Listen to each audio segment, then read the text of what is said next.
McFarlane Toys Indonesia. Hai teman-teman, kembali lagi bersama saya Edwin dari Sibirutusan. Hari ini saya ingin mereview Poison Ivy dari Batman and Robin. Yang dimana Batman di sini adalah George Clooney dan ini adalah Uma Thurman dalam bentukannya sebagai Poison Ivy. Dan bisa dibilang ini adalah Poison Ivy yang pertama yang dirilis oleh McFarlane. Dan secara base sendiri sih ini sangat representatif juga terhadap Poison Ivy yang versi kartunnya hanya tinggal perlu ganti kepalanya doang teman-teman. Ya, langsung aja. Sekarang kita buka. Jadi teman-teman di sini itu figurnya teman-teman nggak ada aksesoris ya. Hanya dapat part buff-nya doang, sama kartu, sama juga Poison Ivy-nya. Nah, kalau teman-teman punya Superman Hush, nah teman-teman bisa menggunakan sulur-sulur daunnya itu untuk dijadikan aksesoris ya teman-teman. Dan ini ada badannya Mr. Freeze. Langsung saja kita buka.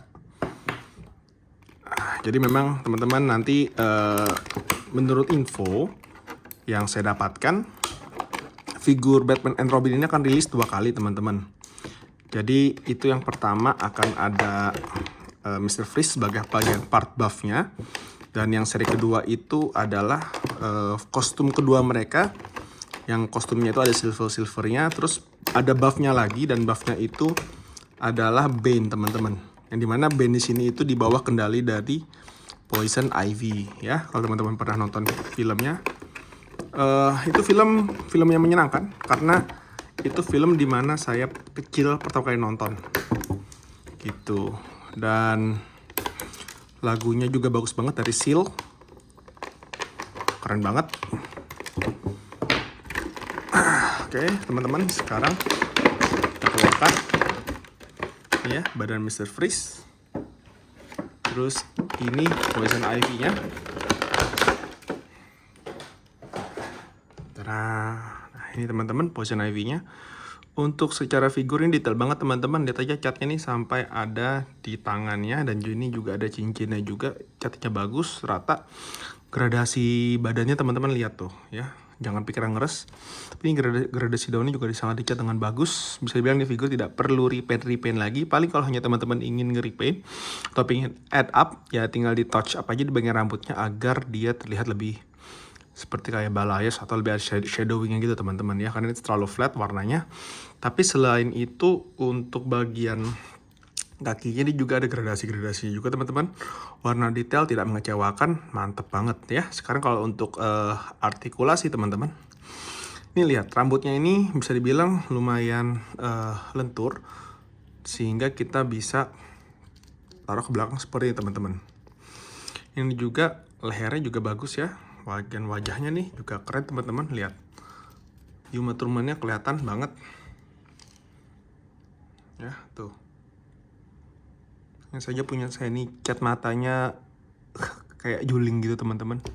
Tapi overall ini tetap bagus. Kalau mau di repaint sih ya sedikit repaint matanya doang, tapi ya oke lah, nggak perlu di repaint lagi sih kalau saya. Terus untuk artikulasi teman-teman, tentunya ini artikulasinya itu bisa maksimal ya, karena memang sudah dibikin McFarlane.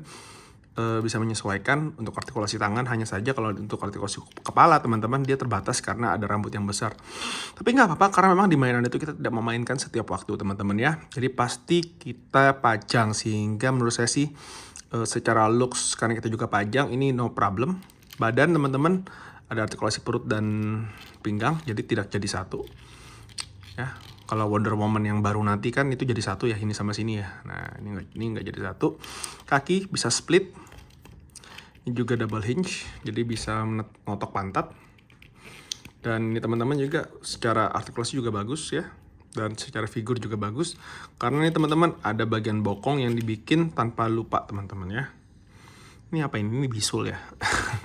Ini teman-teman ini adalah kayak blister gitu nih bagian, bukan blister, ini kayak bagian dari plastik yang dipotong teman-teman ya. Jadi bukan bisul.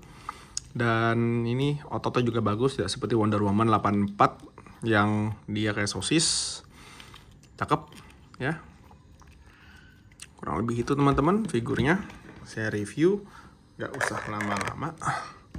Hanya saja teman-teman ini karena dia menggunakan hak itu akan agak sedikit susah untuk berdiri, sehingga nanti teman-teman kalau pengen dirikan ya itu harus sedikit ekstra hati-hati. Kalau nggak dia bisa jatuh, atau juga bisa menggunakan holder yang sudah atau standee yang sudah diberikan oleh McFarlane dalam setiap rilisannya. Ya, ini sekarang teman-teman kalau mau cari bisa banget cek ke toko KS ya. Kalau teman-teman bingung toko KS itu apa, ya teman-teman cek aja di tempat-tempat perbelanjaan di kotanya teman-teman, karena toko mainan yang KS tuh sepertinya hanya ada satu ya. Oke, ini teman-teman. Ini sedikit susah memang ya, karena dia pakai hak tinggi dan kakinya kecil. Oke. Nah, sekarang kalau kita bandingkan tingginya dengan si Batman, bisa dibilang tingginya hampir sama. Wajahnya pun juga sama-sama besar. Tapi ini body ceweknya ramping banget, bagus ya dibandingkan yang lain. Dan oke, teman-teman, ini figure bagus dan sampai jumpa di review video saya berikutnya. Sampai jumpa.